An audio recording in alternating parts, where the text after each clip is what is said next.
bienvenue à Carte Postale. On est le podcast de Parcours le Monde Sud-Ouest. Moi, je m'appelle Amy. Et moi, c'est Carmen. Et aujourd'hui, nous allons parler d'une chose très particulière, mais très très intéressante, qui est l'Europe. Et vous allez comprendre bien pourquoi on va parler de ça, de cette structure tout de suite. Mais en premier, on va présenter bien sûr Timothée. Est-ce que tu peux parler un petit peu de toi et quelle est ta relation avec Parcours le Monde ? Avec plaisir. Donc moi je suis Timothée, donc je travaille à Parcours le Monde depuis 2 ans et demi maintenant.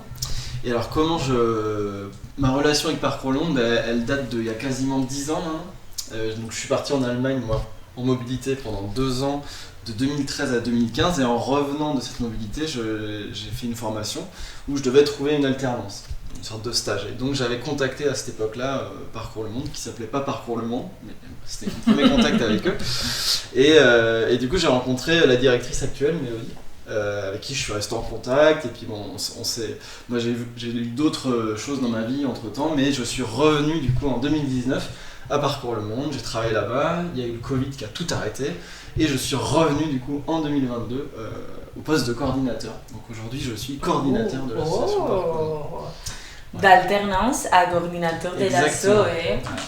Une belle évolution quoi. Exactement. J'étais bénévole aussi pendant. Super. J'ai eu toutes les étapes, stagiaire, bénévole, salarié, chargé d'accompagnement et coordinateur aujourd'hui. Super. Et bon, comme coordinateur de l'asso, tu es d'accord avec moi, je pense, que quand on parle de Parcours le Monde, on parle de faciliter la mobilité. Et en partie de faciliter la mobilité, c'est de promouvoir des dispositifs accessibles pour tout le monde. Et du coup, est-ce que tu peux nous parler un petit peu de quels dispositifs sont accessibles, pris en charge, etc. Ok. Je peux faire un focus sur ceux qu'on utilise en particulier du coup. Donc à Parcours le Monde, on peut proposer comme dispositifs qui sont accessibles à des jeunes. Du coup, l'idée c'est vraiment de rendre accessibles des dispositifs de mobilité à tous les jeunes, donc peu importe leur parcours, qu'ils aient fait de longues études ou pas, qu'ils parlent les langues ou non, voilà, donc il y a tout ça. Donc nous on propose le volontariat en corps européen de solidarité, qui est un des dispositifs qui peut être financé. L'avantage de ce projet, c'est qu'on ne demande pas de prérequis, il n'y a pas besoin de niveau de formation, juste il faut être motivé à partir. Et après, donc, l'entièreté de la mobilité, tout le voyage, tout ça est pris en charge. Donc il y a un billet d'avion aller-retour, tout ce qui concerne le logement sur place est pris en charge. Voilà, il y a aussi une indemnité, donc ça c'est un des dispositifs qu'on peut proposer. Donc là qui est vraiment du volontariat. On peut proposer aussi des échanges de jeunes qui sont des mobilités un peu plus courtes souvent. Pour le volontariat, on est souvent entre 2 semaines et 2 mois dans ce que nous on envoie. Sur l'échange de jeunes, on tourne plutôt autour d'une semaine, ça peut être un peu plus long, un peu plus court.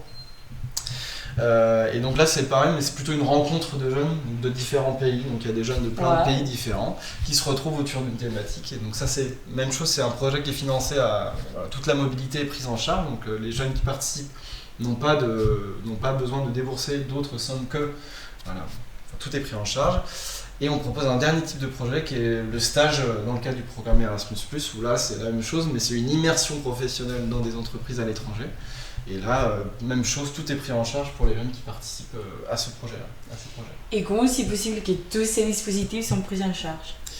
Eh ben, c'est un programme qui a été mis en place, on va dire, par l'Union Européenne. Donc le programme s'appelle Erasmus+, et donc c'est une sorte de gros programme qui finance énormément de projets différents. Donc il y a plein de choses qui sont financées. Il y a, dans le cadre des études, par exemple, il y a des jeunes qui peuvent partir dans des projets financés par Erasmus+, mais il y a aussi plein d'autres types de projets. Et Erasmus+, en fait, eh bien, ça a été créé par l'Union Européenne. Donc, est-ce que tu pourrais expliquer un petit peu plus qu'est-ce que c'est l'Union Européenne ? Parce que peut-être que des jeunes qui nous regardent, des personnes qui sont intéressées par Parcours le Monde, et bien en savoir un petit peu plus de qui sont ceux qui nous aident au final. Ok. Alors l'Union Européenne, c'est plein de pays qui sont basés en Europe, on va dire, qui se sont mis d'accord pour un peu avoir une sorte d'avoir des valeurs communes et essayer de trouver des accords aussi facilités. En gros, l'idée c'est d'avoir une sorte d'association de plein de pays qui peuvent du coup avoir des valeurs communes, mais aussi des projets communs. Donc je ne vais pas forcément rentrer dans le détail de plein de choses, mais voilà, ça peut faciliter par exemple les échanges commerciaux, les ententes entre pays, le fait de circuler au sein de l'Europe juste avec une carte d'identité ou sans visa. Il y a plein de choses qui sont proposées par l'Union Européenne. Et aussi du coup pas mal de choses en lien avec la jeunesse, donc ça peut être Erasmus+, donc pas mal de projets qui sont facilités on va dire par l'Union européenne. Super. Ok, cool. Du coup, oui, alors, parle-nous un petit peu de... Tu nous as dit qu'il y avait ce moyen d'aller à travers les frontières avec juste la carte d'identité. Qu'est-ce que c'est ça? Comment ça marche?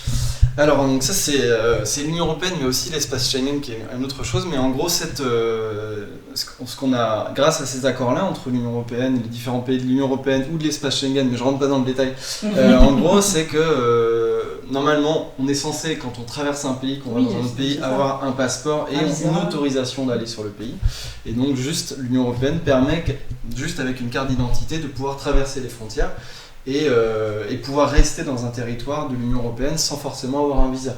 Okay. Donc c'est assez incroyable. Voilà. C'est assez exceptionnel comme dispositif parce que c'est tellement rare de voir ça. Les accords entre pays, généralement, ça se fait pour, par exemple, des visas de 30 jours, 60 jours, 90 jours.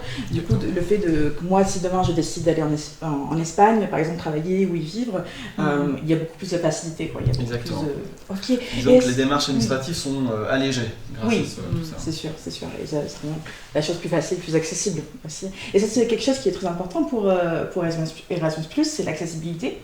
Est-ce que tu pourrais nous parler un petit peu de quel est le but d'Erasmus+, au final? Pourquoi est-ce qu'ils rendent tous ces dispositifs libres, gratuits et plus accessibles? Alors, ils ont des objectifs qui sont un peu ciblés, mais en ce moment actuellement ils sont beaucoup sur l'inclusion et la diversité, en fait faciliter aussi ce que nous on fait en fait, mais faciliter du coup la mobilité pour les jeunes. Donc ça c'est un de leurs axes principaux, mais il y en a pas mal. Et je pense que en fait l'objectif à long terme c'est de proposer un peu plus un monde un peu plus interculturel, un peu plus ouvert, éviter de favoriser les gens qui le communautarisme, l'enfermement sur soi. L'idée c'est vraiment l'ouverture, permettre à des jeunes aussi de voir d'autres choses, d'avoir un monde plus ouvert. Voilà. Moi, je pense que c'est ça l'objectif un peu à long terme de Erasmus+, quoi, essayer de proposer. Et donc dans l'objectif c'est vraiment de permettre à des jeunes de partir pour avoir une expérience, pour s'ouvrir, pour avoir plus d'opportunités. Voilà. Ça c'est très, très intéressant et très important je trouve pour bien sûr la communauté du futur, et on espère que Parcours le Monde aussi pourra être un dispositif, pas un dispositif mais un promoteur de ce dispositif, et je trouve que ça c'est vraiment intéressant. Oui. Moi-même, grâce à Erasmus+, et j'avais l'opportunité d'être aujourd'hui ici, et aussi d'aller à Lisbonne, et où je faisais un semestre d'études, etc. Mais est-ce que tu peux nous raconter une anecdote d'une personne qui était bénéficiée par le programme Erasmus+, et comment ce programme peut améliorer la vie ou avoir un impact dans la vie des citoyens européens? Ok. Je peux parler d'un jeune que j'ai suivi un peu, mais que j'avais rencontré du coup dans une mission locale, donc c'était une des structures avec qui on travaille. Donc il était dans un parcours d'accompagnement. Je pense qu'il était assez perdu à ce moment-là dans sa vie, pas forcément de projet professionnel défini, il savait pas forcément quoi faire. Et donc ce jeune-là, il est parti en corps européen de solidarité en Roumanie, dans une école, et il a travaillé avec des jeunes, et donc ça a été un peu un bouleversement pour lui. Il parlait pas forcément les langues étrangères, donc déjà ça lui a apporté un peu de compétences linguistiques, et ça lui a aussi permis de clarifier un peu un projet professionnel, c'est-à-dire qu'il s'est rendu compte qu'il aimait bien travailler avec les enfants, et voilà, donc ça lui a ouvert quand même pas mal de portes. Il est reparti avec nous en Allemagne sur un projet d'échange de jeunes. Et depuis qu'il est rentré, on l'a vu récemment, il a trouvé un travail dans sa commune, auprès des jeunes. En tout cas, à chaque fois qu'on le voit, il est ravi de ce qu'il fait. Et moi, j'ai vu un jeune du coup vraiment perdu, sans forcément de projet professionnel, un jeune épanoui dans son travail, qui fait un travail qui lui plaît, pas un travail par défaut, et qui a eu pas mal de possibilités, de choses qui se sont ouvertes à lui grâce à cette mobilité. Il y avait plus d'opportunités pour lui. En tout cas, ça lui a permis de clarifier. Et puis je pense l'expérience aussi de mobilité lui a apporté aussi de l'expérience, et donc peut-être a permis d'appuyer sa candidature auprès d'une structure locale. Quoi. Oui, parce que ça peut être aussi un gain de compétences professionnelles, c'est pas juste du loisir. Ce qui est sympa avec le volontariat notamment, c'est vraiment qu'on peut vraiment évoluer en tant que personne, mais aussi en tant que dans sa carrière et dans ce qu'on souhaite faire. Ça peut toujours être un tremplin aussi dans le domaine professionnel aussi, pas uniquement dans le domaine perso. Ok, bon, en continuation de la multiculturalité etc., on va te poser la question que la dernière personne a laissée pour toi. Et la question, c'est de Chiara. Et la question dit, quel est le meilleur plat que tu as mangé à l'étranger? Ok. C'est difficile, mais alors je pense que je vais répondre un peu. Donc moi j'ai vécu en Allemagne 2 ans, donc c'était un peu. Donc aujourd'hui je mange plus de viande, mais à l'époque j'ai souvenir d'avoir mangé beaucoup de kebabs. C'est un peu de là que ça vient. Et donc j'ai mangé les kebabs un peu original en fait. Voilà. Donc j'ai souvenir d'avoir mangé vraiment des très bons kebabs. Doner kebab, non? Des doner kebabs. Ouais. Du coup j'en ai mangé beaucoup, j'en ai testé beaucoup et j'avoue qu'à cette époque-là c'était un peu une sorte de révélation dans ma vie. Moi j'avais beaucoup aimé quoi. Je trouvais que ça avait rien à voir avec les kebabs de France et que c'était voilà. Donc je pense que je dirais le kebab. Je vais essayer parce qu'en Espagne on a beaucoup de doner kebab. Donc je veux essayer pour voir si c'est la même chose qu'on a en Espagne ou pas. C'est une truc authentique. Mais c'est très bon. Voilà, je dirais ça. Parfait. Merci beaucoup d'être venu et d'avoir pu parler un petit peu avec nous de ce que c'était l'Union Européenne et qu'est-ce que ça fait pour nous et comment ils nous aident. Je voulais te remercier d'abord et puis remercier aussi toi, Carmel. Merci à toi aussi. Merci. Et si vous voulez continuer à regarder d'autres vidéos qu'on vous propose, on est disponible sur Instagram, YouTube et Spotify. Et on vous dit à bientôt pour un nouveau épisode. On vous dit merci. Au revoir. Merci. Au revoir. Ciao.